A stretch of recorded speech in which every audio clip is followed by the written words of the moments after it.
Hi everyone, SpectroFreak here. Today I'll be showing off my homemade gamma ray spectrometer, which I call the GammaFreak, and made for less than $150. The front of the gamma spectrometer has a power switch, a battery voltage indicator, and an external charger port so that the internal lithium polymer battery can be charged without removing it. Let's take the lid off and look at some of the circuitry inside.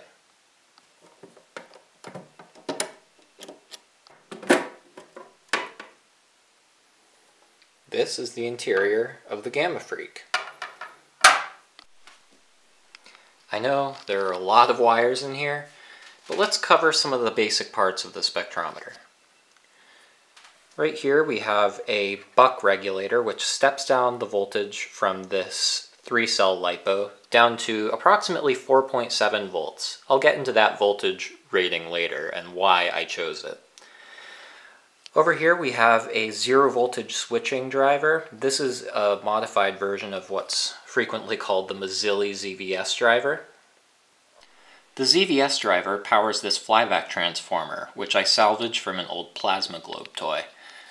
This is an AC flyback transformer. There is no internal diode. As a result, I've added this large 20 kilovolt diode to rectify the AC output into negative high voltage. Now the reason for the negative is because that's what our detector, a photomultiplier tube, requires. So this diode is polarized in that direction. I'm using a Hamamatsu R7400U photomultiplier tube, coupled with a thallium-doped cesium iodide scintillator crystal. These can be found very easily and for cheap on eBay. The high voltage is fed into this resistive voltage divider ladder, which creates a voltage gradient along the diodes within the photomultiplier tube. The output pulses from the photomultiplier tube are then brought over to the signal conditioning circuit. This consists of 2 low-pass filters, an amplifier, and a second transistor stage which lowers the impedance of the output. Finally, the output of the signal conditioning circuit is fed into the microphone line of a 3.5mm audio jack, which can then be plugged into a computer. Let's acquire a spectrum of the gamma rays emitted from Americium-241. I'll be using this small button sample from a smoke detector. I'm using the multi-channel analyzer freeware Theramino MCA to collect these spectra. With the software running and the spectrometer plugged into the audio jack of my PC, I'm now going to switch on the power to the spectrometer. We'll already see some background show up when I do this.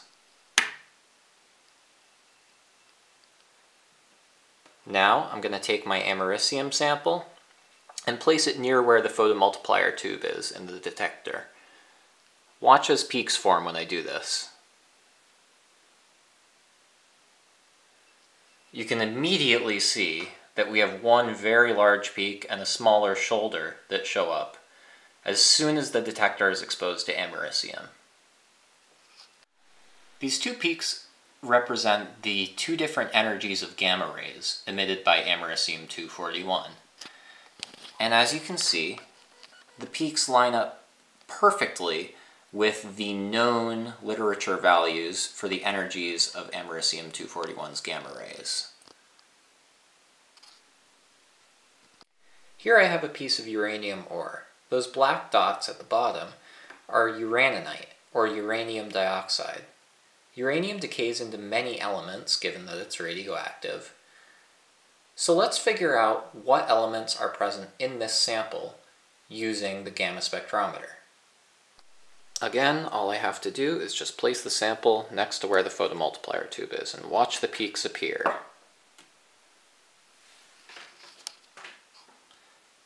This one will take about 10 minutes to acquire because there are less gamma rays being emitted by this sample than we saw in the americium. It'll take a while to get a nice smooth spectrum. 10 minutes later, we have a nice smooth gamma spectrum.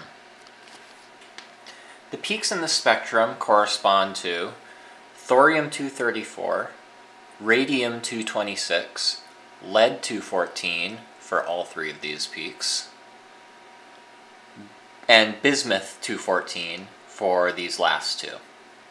All of the peaks line up almost exactly with their known gamma ray energies. The reason we don't see uranium on this, despite it being the major constituent of the ore, is because uranium-238 is not a significant emitter of gamma rays. Although I haven't installed it permanently in the spectrometer yet, I'm working on a modification to allow it to double as a Geiger counter. This is an ATtiny85 microcontroller. Whenever the voltage of the output exceeds a certain value, this microcontroller outputs a 5-volt pulse.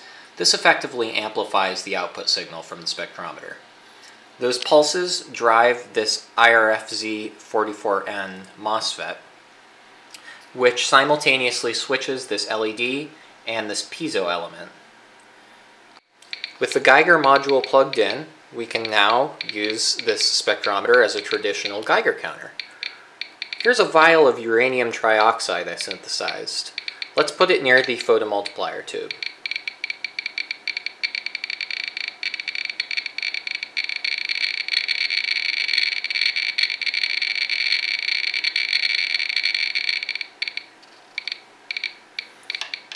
With this modification, the GammaFreak is now an all-in-one Geiger counter gamma spectrometer for all your radiation analysis needs.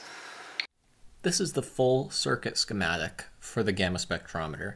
I'll provide a link in the description so that anyone who is interested can try building it for themselves. If you do try building this circuit yourself, it's important to note that you cannot run this at too high of a voltage. It won't damage anything, but it can push the output of the photomultiplier tube out of its linear range, which means that peaks won't line up with their expected energy values in the final spectra. This is why I mentioned earlier that I run this at 4.7 instead of 5 volts. In part 2 of this video, I'll be analyzing some more elemental samples, as well as showing the final version of the gamma spectrometer. Thanks for watching. I hope you enjoyed. I'll see you next time.